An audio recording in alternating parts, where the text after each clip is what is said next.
Hi, magandang umaga po sa inyong lahat for our first reading for today.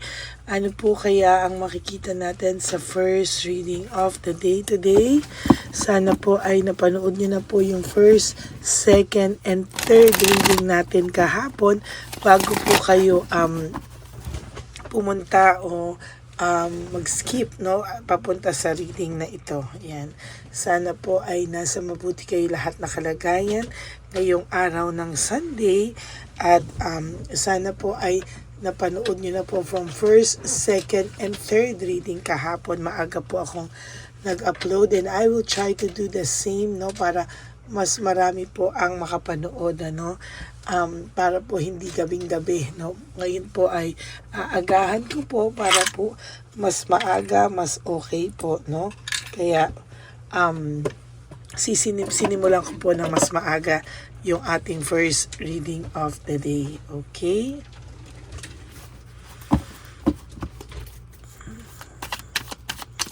Malasahin lang muna po natin.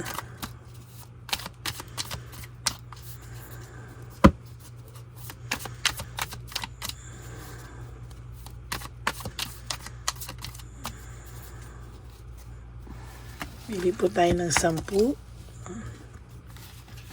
1, 2, 3, 4, 5, 6, 7, 8, 9, and 10.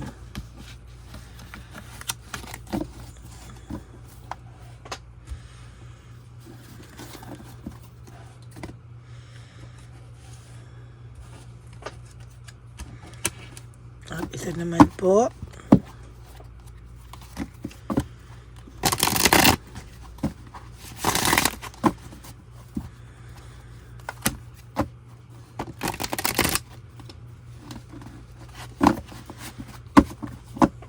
Okay.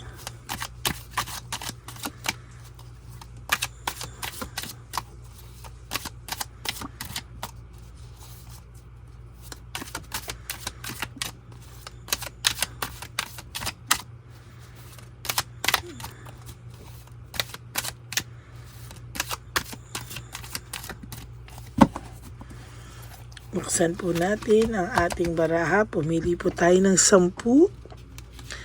1, 2, 3, 4, 5, 6, 7, 8, 9, and 10. Sana po matapos na ang ating ghost month, para maging okay na po ang lahat, matigil na po yung mga malas sa lahat sa atin at magpatuloy po ang blessings para sa inyong lahat. Okay? Imagine niyo po na kayo ay nasa harapan ko at kayo po ay ang aking binabasahan. Sige, simulan po natin. Clear mind, sa mga oras na to, nag-iisip po si Chabilitang Palaka o yung third party nyo, may mga iniisip po siya sa sitwasyon nila, hindi po siya happy, hirap na hirap din po siya sa relasyon nila. Kaya po kung ito ay sinasabi ko po sa inyo, kung siya ay maglalabas po yung partner nyo ng mga pictures, tandaan nyo po hindi po yon ang partner nyo. Pwedeng si Chabilitang Palaka po ang mag-post sa social media ng partner nyo. Yan,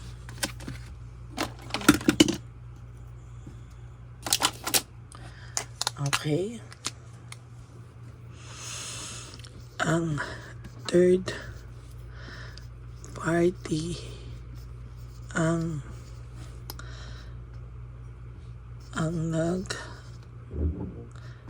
nag-propose sa social media ng person mo.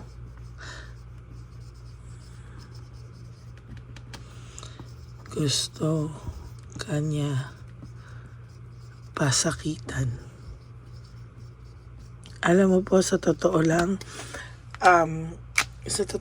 po, no, yung mga taong ganito, ibig sabihin, they are not happy. No, hindi po sila totally masaya. Bakit? Kasi ang taong totoong masaya, it doesn't matter kung ano po yung nararamdaman mo o ano po yung mararamdaman mo pa, no. Dito po sa third party na to, medyo insecure po siya sa'yo at talagang isip po siya ng isip regarding sa'yo. Oh.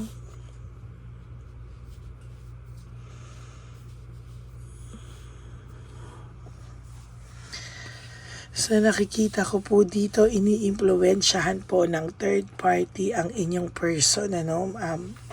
Parang wala na lang pong kibo itong third person. Hinahayaan na lang po niya kung ano ang gustong gawin itong third party nyo para po hindi siya mag-isip ng kahit ano, para hindi po siya ma-insecure. Kasi sa totoo lang po, ito pong third party na to ay sobrang insecure sa'yo, no? As a matter of fact, hindi po ito natatahimik. Talagang ito po ay very, very insecure sa'yo. Right at this very moment, talagang nag-iisip po ito ng style, ng strategy, kung paano ka po masaktan at saktan, ano? Alam niya po yung mga kahinaan mo na post niya, no? Alam niya po yung mga kahinaan mo na pwedeng makapagpasakit sa'yo because of his or her insecurity. Ayan po yung dinadala ka po niya, dun ka po niya tinitira sa weakness mo na alam niyang masasaktan ka. There is this woman in lion or tiger in reverse, no? A strength in reverse. Yung weakness mo po alam niyang tirahin, sa totoo lang. There is coldness, sa totoo lang po, no? May coldness po nararamdaman itong Chabelitang Palaka na to or si Shokoy, kaya po ginagawa nila to. Gusto po nila, no? Gusto talaga nila na kahit papano po ay pasakitan ka dahil sumasaya sila. Every time na alam nila na naaapektuhan ka, alam nila na nasasaktan ka, tuwang-tuwa po sila kasi insecure po sila talaga sa'yo, to be honest with you. No, nakikistok din po ito, no? Si Chabelitang Palaka, most of the time, tinitingnan niya if you have mutual friends na rin sa lalaki, talaga nakikitingin-tingin to, kahit nakablock kayo sa isa't isa, or siya, ka, meron po itong ways paano ka po i-stalk, no? Sinasabi ko sa iyo, ay galit na galit sa iyo ang third party, no? Talagang may hatred, no? Talagang may insecurity, insecurity and hatred, no? Talagang iba, no?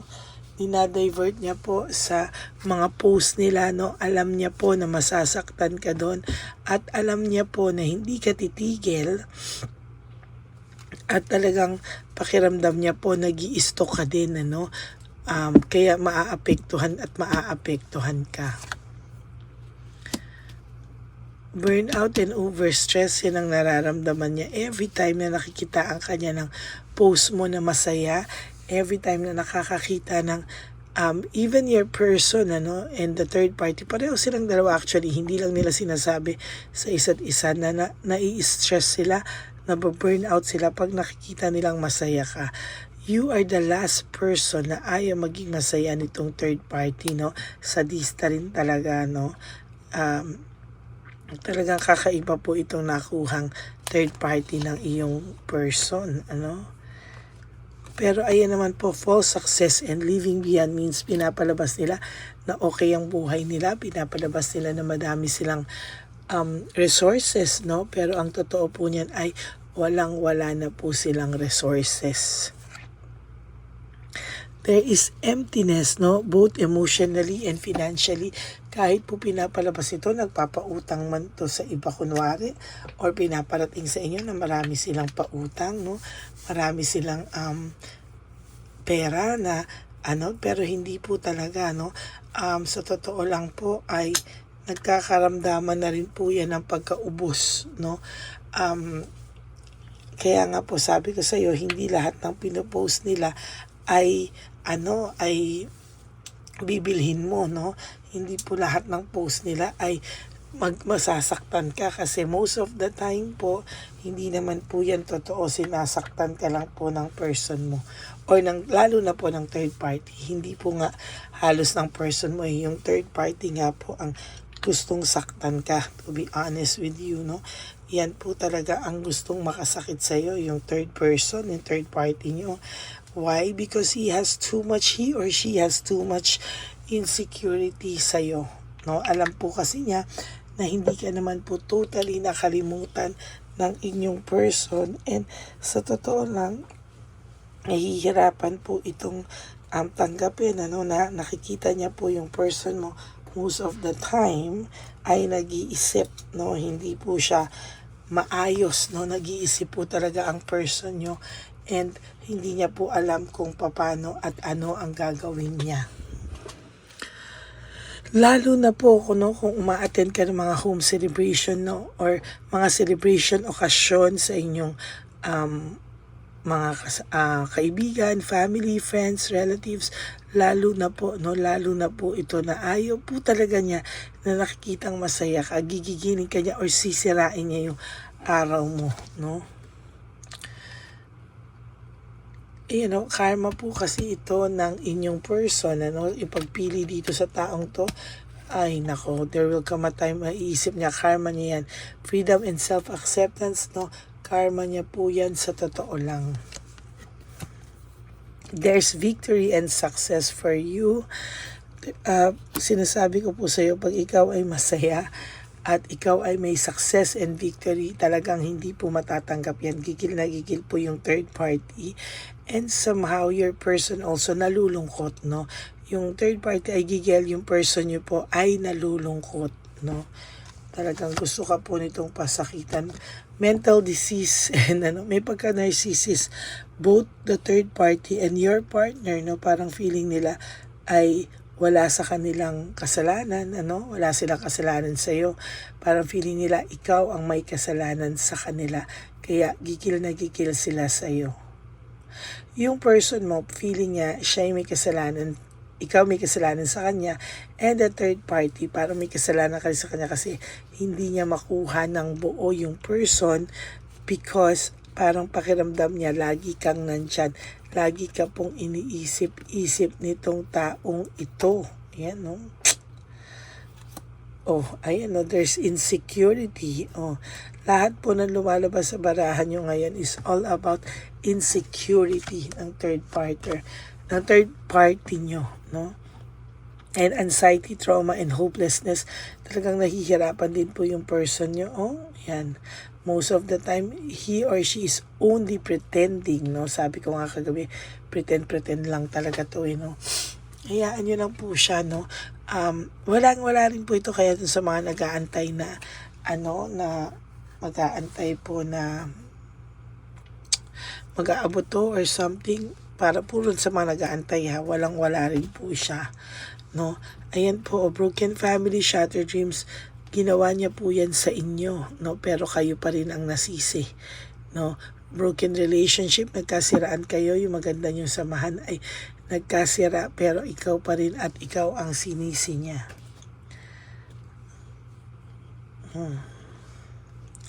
Kahit anong gawin niya, work without result, hindi rin po sila okay. Mabilis pong mawalan ng pera, mabilis mawalan ng financial may financial struggle sila, at mabilis din po silang magkapikunan because of that, no? Kailangan po nilang isa't isa when it comes to financial, kaya ayan po, no? Balancing and adapting to change. Hindi naman din po siya maka-adapt sa change, no? Lagi ka pa rin po niyang naiisip, and most of the time pakiramdam po nito ay talagang hirap po siya sa kanya ngayon. Paano niya aayusin ang buhay niya? Disconnected siya sa iyo, disconnected siya sa blessings talaga, no? Panay lungkot po ang nararamdaman nito ngayon. Ayan, disconnected siya, palagi po siyang nag-iisip lang. Ayan.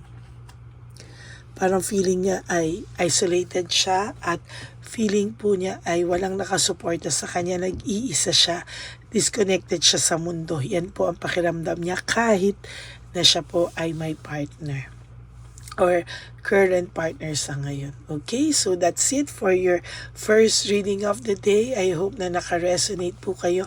And if you do, can you please give me a like and comment down below kung ano po ang nakikita nyo, comments nyo, or gusto nyong sabihin. You just have to comment down below po. And please give me a like. And please, no skipping of ads po. Tulong nyo na po yan sa ating channel.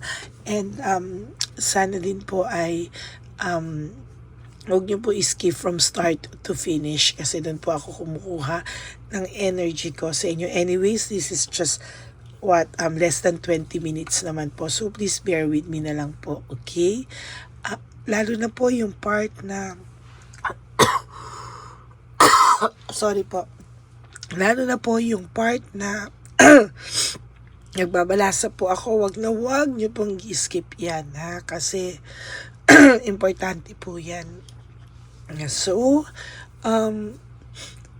may nakaalala sa akin, ako'y nasasamit. Okay?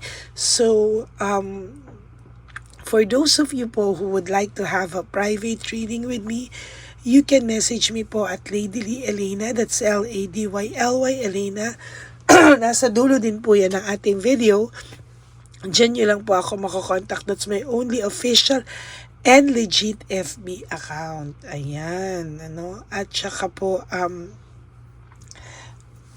pili po kayo kung reading or paalaga package, Pwede po tayo mag-usap dyan. At hihintayin ko po ang inyong mga mensahe. I-follow nyo na rin po yung Ladyly Elena na FB na yan because I do random calls sa aking mga followers and subscribers, Kaya ayan po, So, maraming salamat po sa inyong lahat. Okay? God bless you all and sana po ay may natutunan kayo, may nakuha kayong mensahe sa araw na to. I hope din po na napanood nyo na po yung first, second, and third reading kahapon. Maaga ko po yung pinost, sabi ko nga kanina para mas marami kayong time manood, okay? And ngayon po, I'll do the same thing. Medyo isasabay-sabay ko na po yung upload para po pag nanood kayo ng first reading, go to second reading, third reading, ganyan po, Kaya, tingnan po natin, Pero gagawin ko pa po yung second and third, so baka yun yung magsabay. Tignan po natin mamaya. Okay? So maraming salamat po sa inyong lahat and to all my ever loyal and solid Lady Elena friends, family, and subscribers. Know that I love you all from the bottom of my heart. And ang lagi ko pong payo sa inyo is just to live one day at a time. Huwag nyo muna pong isipin ang mga darating na okasyon sa buhay nyo, but just live for today. You wake up and sleep later knowing that you do 3 things na lang po for yourself and iwasan nyo pong mag-isip para sa kanya. Kahit po pilit na tanggalin nyo siya sa isip nyo. Basta make yourself busy and one day, if every day nyo po itong ginagawa, you will see, sasabihin mo, nakasurvive din ako sa araw-araw, And isa pa po, that life is so short, don't make it shorter by stressing yourself from all the pains and heartaches na binigay sa inyo ng kahapon. Just surrender everything to the divine universe and just let go and let God write your life and love story. I will be back for another set of reading for our second reading of the day and of course for our third and final reading for the day. Sana po, please, pakiusap ko po talaga sa inyo, kasi nalalapit na po ang pagpunta ko sa matatanda ulit, so please no skipping of ads, and if you give me a super thanks for this video, I would really love and appreciate that from the bottom of my heart. Okay, maraming salamat po sa inyong lahat. Okay. So, sana po ay magkita-kita tayo ulit sa second and third reading of the day. God bless you all. I love you po. Bye!